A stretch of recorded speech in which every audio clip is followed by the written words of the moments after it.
Media ইন্ডাস্ট্রিতে কাজ করতে হলে নির্লজ্জ হতে হয়। ডেফিনেটলি। তাহলে কি আপনি নির্লজ্জ? আমি যখন প্রেগন্যান্ট ছিলাম তখন একজন কমেন্ট করছে, আমি দোয়া করি তোর পেটের বাচ্চাটা যাতে মরে যায়। আমি লাইভ কন্টিনিউ করতেছি। তো দর্শক আপনারা শাড়ি দেখতে পাচ্ছেন, শাড়িটার দাঁড়াতে স্ক্রিনশট নিয়ে অর্ডার করেন। এবারে কিছু র্যাপিড ফায়ার কোশ্চেন করব, আপনি উত্তর দিবেন, ঠিক আছে? প্রাইভেট পড়ার অজুহাতে নাচের ক্লাসে গেলে যদি ধরা পড়তেন, মাকে কি উত্তর দিতেন? ধরা পড়ি নাই কখনো। গিয়েছিলেন কখনো? হ্যাঁ, অনেক গিয়েছি, কিন্তু আমি কখনো ড্রেস চেঞ্জ করি নাই, মানে স্কুল ড্রেস পরে আমি নাচের ক্লাস করতাম। নাচের ক্লাস বা নাচের ক্লাস করার জন্য, নাচ শেখার জন্য আপনি পরিবারকে মিথ্যা বলতেন, এই মিথ্যা বলার অভ্যাস কি এখনো আছে? যদি কোনো মিথ্যা আসলে ভালো বয়ে আনে, সেই মিথ্যাটা বলা উচিত আমি মনে করি, কারণ সেই মিথ্যাটা বলেছি একটা সময়, এজন্য কিন্তু আজকে আমি এই পর্যায়ে আসতে পেরেছি। এবং এখন আমি আমার মাকে বলে দিয়েছি সত্যটা, এবং সে বলেছে সেটা আমি তখনই জানতাম। মারা সবকিছু বুঝে যায় না? আচ্ছা, আপনি এই মিডিয়া ইন্ডাস্ট্রিতে সবচেয়ে কঠোরভাবে না কাকে বলেছিলেন, সেটা কি কারণে বলেছিলেন, কোন প্রেক্ষিতে? না, আমি তেমন কঠোর কখনোই না। আমি কাজ প্রেমী, কাজ ভালোবাসি এবং কাজ করতে পছন্দ করি। আচ্ছা, র্যাম শোতে ধরেন আপনি একটা র্যাম শো করছেন, সেখানে হাই হিল পরে হোঁচট খেয়ে পড়ে গেলেন, তখন আপনি কি করবেন? উঠে দাঁড়াবো, জুতা খুলে স্মার্টলি হেঁটে চলে যাবো। That's is called professionalism. জীবনে কোন বিষয়টা করে আপনি সবচেয়ে বেশি লজ্জা পেয়েছিলেন? ওয়ালটন মাইক্রোওয়েভ ওভেনের খাবার গরম রাখে দীর্ঘ সময় ধরে। Walton microwave oven.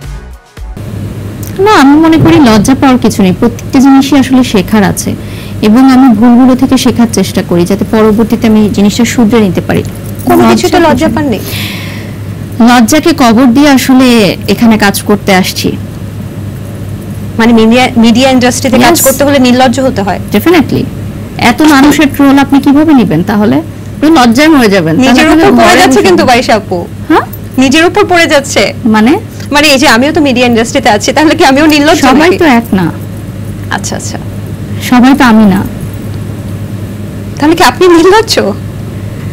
আমি তো বললাম যে আমি আমার লজ্জাকে কবরে দিয়ে তারপর এখানে কাজ করতে আসছি, কারণ আমি হচ্ছে ক্যামেরার সামনে কাজ করি। আমি যখন একটা লাইভ করি, আমি প্রোডাক্ট নিয়ে কথা বলি, আমার মাথায় এতগুলো স্টাডি থাকে, এতগুলো নলেজ থাকে, তখন হচ্ছে লাইভে কমেন্ট উঠতে থাকে, এত বাজে বাজে কমেন্ট। আমার মেয়েকে নিয়ে, আমি যখন প্রেগন্যান্ট ছিলাম তখন একজন কমেন্ট করছে, আমি দোয়া করি তোর পেটের বাচ্চাটা যাতে মরে যায়।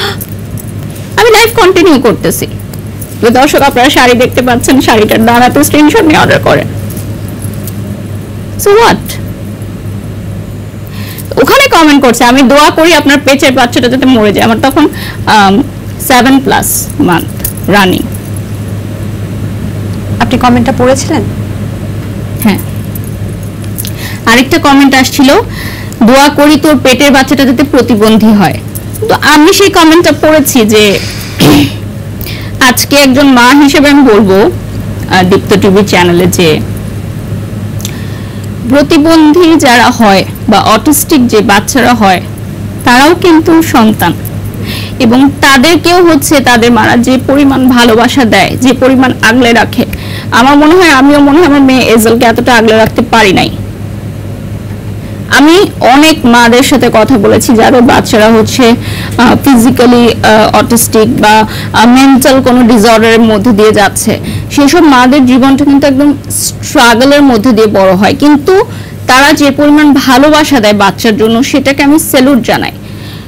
তখন আমি লাইভে বলেছিলাম যে আপনি যে কমেন্টটা করলেন যে দোয়া করি তোর পেটের বাচ্চা যাতে প্রতিবন্ধী হয়, সে যদি প্রতিবন্ধী হয় আমি তাকে ঠিক ততটাই ভালোবাসবো।